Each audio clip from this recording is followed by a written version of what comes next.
Salut à tous, merci de rejoindre ce tout nouveau numéro de l'émission L'Affiche 100% musique avec au menu notamment des images du concert unique au Bataclan de la star planétaire Sting en hommage aux victimes des attentats parisiens qui intervenaient il y a tout juste un an.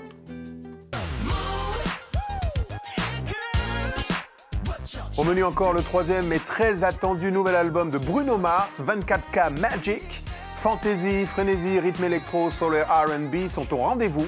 Les fans vont adorer.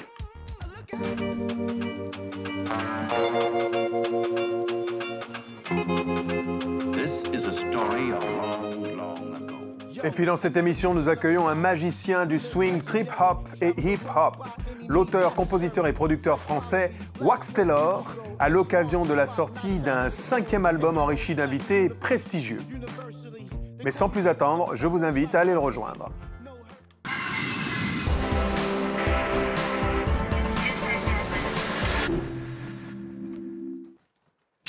Wax Taylor, bonjour. Bonjour. Bienvenue. 5e album avec un titre qui est le suivant, By Any Beats Necessary. Ça, c'est un album que vous avez imaginé pendant la tournée, la dernière en tout cas aux États-Unis, puisque vous remettez ça en début d'année prochaine. Un mot sur ce titre. C'est un hommage à la fois à la Beat Generation, qui est un courant littéraire, Kerouac et quelques autres, et à, très étonnamment, Malcolm X, By Any Means Necessary. C'est le grand pont. C'est à la fois le grand pont et peut-être aussi une filiation, parce que au final, tous les mouvements des années 60, c'est des mouvements qui se revendiquaient beaucoup de la Beat Generation, de ce que ça avait pu insuffler comme vent de liberté dans les années 50. Et puis Malcolm X, c'est un personnage qui, pour moi, venant de la culture hip-hop des années 80, je fais partie de cette génération qui a découvert Malcolm X à travers Public Enemy. Donc il y avait vraiment aussi du sens, j'ai envie de dire, le lien entre, c'est presque une double culture, entre une culture musicale très américaine, une culture littéraire plus française, sachant que ce discours était inspiré du concept des mains sales de Sartre, donc il y avait un petit peu la boucle était bouclée. En tout cas, c'est avec finesse un bon raccordement entre plusieurs générations, parce que effectivement, il y a aussi le jazz dans tout ça, la Beat Generation. On regarde un extrait de ce qui campe le décor artistique et musical de ce nouvel écrin, le titre For the Worst.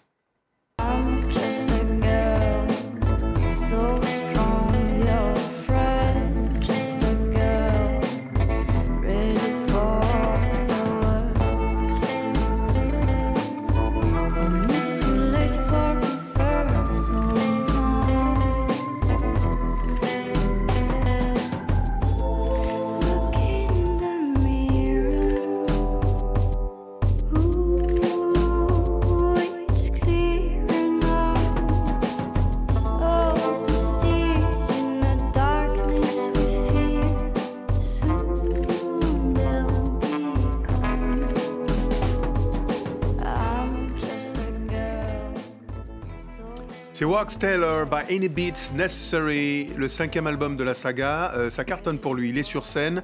La semaine prochaine, n'essayez pas, il n'y a plus de place au Trianon. Rendez-vous, si vous avez un peu de chance, donc au Zénith. Et vous remettez ça pour une tournée américaine en janvier prochain. C'est quoi le lien pour vous avec les États-Unis ? Il y a une histoire qui s'est construite avec le temps. Je dirais que, comme je le disais tout à l'heure, musicalement, mes fondamentaux, ils sont quand même beaucoup ancrés outre-Atlantique. Et puis... je pense que oui, il y a quelque chose qui s'est construit avec le temps et il y a un public qui me suit de plus en plus là-bas, donc j'ai la chance de pouvoir y aller et faire une jolie tournée sur janvier-février. Musicalement, vous diriez que vous rassemblez plusieurs influences. Il y a, je le disais tout à l'heure, le trip-hop, le hip-hop, mais ça va beaucoup plus loin, le blues, la musique électro. Au final, tout ça, il y a beaucoup d'étiquettes. Moi, j'ai le sentiment, comme je le disais, de venir de la culture hip-hop du milieu des années 80, celle qui a grandi avec le sampling, donc avec l'envie de nourrir la musique avec plein de courants. Donc au final, moi, tout ce que je peux intégrer dans ma musique aujourd'hui, ça me paraît vraiment partir d'une démarche très naturelle, de simplement ouvrir des portes et de continuer de nourrir et de s'influencer. Vous diriez que cet album est politique, au sens où vous déterminez quand même comme un artiste plutôt engagé, au-delà de la phrase de Malcolm X. Pour vous, c'est important de le camper également dans la démarche artistique. Vous avez créé votre propre label. J'adore le nom, Lab Oratoire. C'est peut-être là où il y a le plus d'actes politiques dans le fait d'être indépendant aujourd'hui. C'est très compliqué de mon point de vue, en tout cas, de défendre certaines idées en étant dans un discours qui n'est pas forcément suivi quand on est, par exemple, sur une multinationale et qu'on est obligé d'être dépendant de décisions qui sont un petit peu au-dessus de nos têtes, sans tomber dans une caricature, parce qu'il y a des gens qui arrivent à faire des choses très très bien sur des multinationales. Mais en tout cas, moi, dans ma démarche, c'est important. Hein.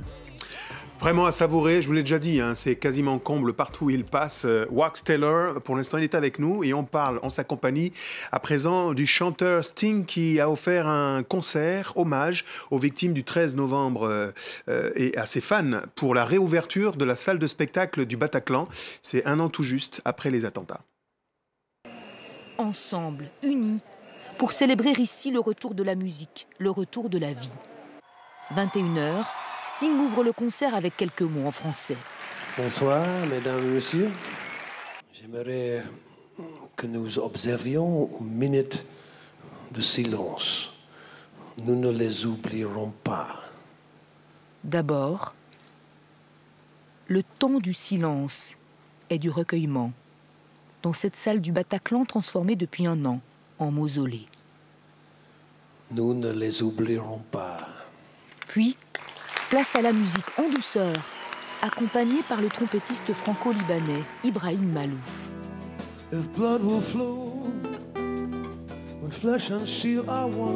Avec cette chanson de circonstance, fragile.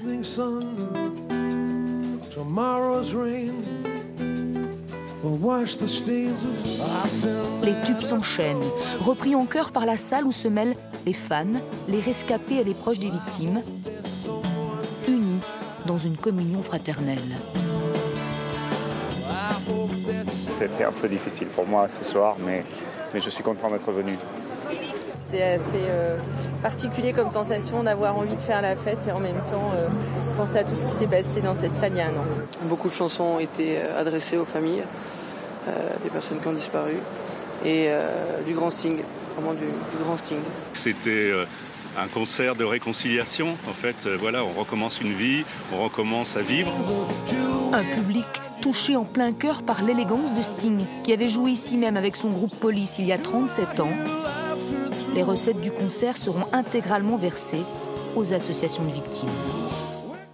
La réouverture du Bataclan, Sting sur scène, ça doit appeler une réflexion de votre part, et ce, même eu égard à la sortie de votre album, qui, dit-on, a été conçu dans le périmètre à la fois de la semaine des attentats de Charlie Hebdo et finalisé lors des derniers attentats à Nice. C'est déjà le Bataclan, ce qui s'est passé il y a un an. Je trouve que ça reste une vraie marque indélébile pour nous tous. En tant que musicien, il y a quelque chose, il y a une teneur un peu particulière. Moi, j'ai eu l'occasion de jouer 2 fois au Bataclan, puis c'est une salle dans laquelle je suis allé voir des tonnes de concerts. Donc c'est très compliqué. C'est une période. Mon album, c'était aussi une réaction à tout ça, c'est-à-dire pas une réaction frontale, mais plutôt un échappatoire à une période lourde. Complexe pour nous tous, quoi. Donc c'est vrai que malheureusement c'était des repères temps un peu sombres. Allez, un peu de légèreté si vous êtes d'accord, sens littéral et littéraire du terme. Dans l'actualité des sorties, nous avons également retenu la sortie du 3e et très attendu nouvel album de Bruno Mars qui s'appelle 24K Magic. Il paraît cette semaine. Alors le jeune prodige qui s'était longuement fait attendre se dit prêt à relever le défi. Il faut dire quand même qu'il a la pression. Elle est grande parce que l'artiste hawaïen de 31 ans est tout simplement devenu l'un des plus gros vendeurs de disques de la planète. Y'all trying to do 24 karat magic in the air. Head to toe so clear. Look out. Pop, pop, it's showtime. Showtime, showtime, showtime. Guess who's back again? Oh, they don't know. Gone time. Oh, they don't know. Gone time. I bet they know as soon as we walk in. Showed up. I'm wearing Cuban links. Yeah. Designer mix. Yeah. Inglewood's finest shoes. Whoop, whoop. Don't look too hard, might hurt yourself. Known to give the color red the blues. Woo, shit. I'm a dangerous man with some money in my pocket. Bruno Mars, le grand retour, à l'instant, a mentionné un duo aux côtés de la chanteuse Adèle. Sur votre album, des invités prestigieux. Bruno Mars, ça fait partie un peu de ce qui vous parle et qui est un marqueur de l'ère du temps. Vous faites appel à Tricky, un géant du genre, trip-hop. Après, c'est des histoires de moments et de titres. En fait, moi, je suis vraiment quelqu'un qui réagit par rapport à la musique et c'est comme une distribution de rôles. C'est un casting avec des voix qui font sens pour un titre donné. Ouais. En même temps, vous dites que vous n'aimez pas trop les featuring. Vous préférez vraiment les démarches naturelles, épanouies et mutuellement considérées. Ouais, c'est mon paradoxe schizophrène. C'est ça, c'est de faire des albums à featuring et d'avoir une petite défiance là-dessus. Ouais. Alors, sur scène avec ou sans chapeau? Avec. Je sais pas, ça doit faire partie de. Je me pose plus vraiment la question en fait.